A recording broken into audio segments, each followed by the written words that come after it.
Good morning to you. Cincinnati city leaders have made a new plea to try and stop a citizen vote on the controversial parking lease and avoid hundreds of layoffs. 9 on Your Side reporter Tom McKee just wrapped up a news conference with Mayor Mark Mallory and is live now with what was said. Tom? Well, the mayor repeated that if this issue goes to the ballot, the city will have no choice but to lay off 344 city workers, the majority of them police officers and firefighters. Now, this comes as the citizens who want that referendum are continuing to gather the 8,500 signatures needed to get it on the ballot, and the deadline is just 4 days away. Now, the parking deal would generate $92 million up front.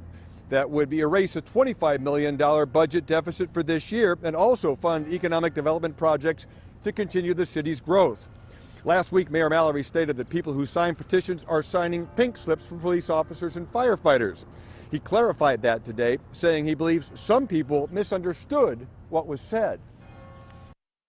Some people think that I threatened them with laying off police officers and firefighters if this parking lease goes on the ballot. Let me be clear. It is not a threat that I'm making. I'm giving the citizens of Cincinnati the reality of the fact that if this parking plan does not move forward, we will not have the resources we need to balance the budget beginning July the 1st. Therefore, we will be forced to lay off city employees, which will include police officers and firefighters. Now, a court ruling in the case last week allowed that referendum to go forward, but it also struck down the emergency clause provision that council uses to enact legislation immediately. The mayor said that's already cost the city one development project, a Mount Auburn apartment complex that was supposed to be renovated.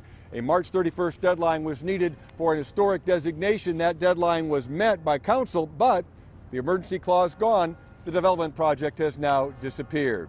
The petition gathering, well, they say they have about 12,500 signatures so far, or maybe that's what they're trying to get, many more than needed that will have to be validated by the Board of Elections before it can be determined if it goes on the ballot in November. Tom McKee, 9 on Your Side, live at City Hall downtown. Thanks, Tom. Meanwhile,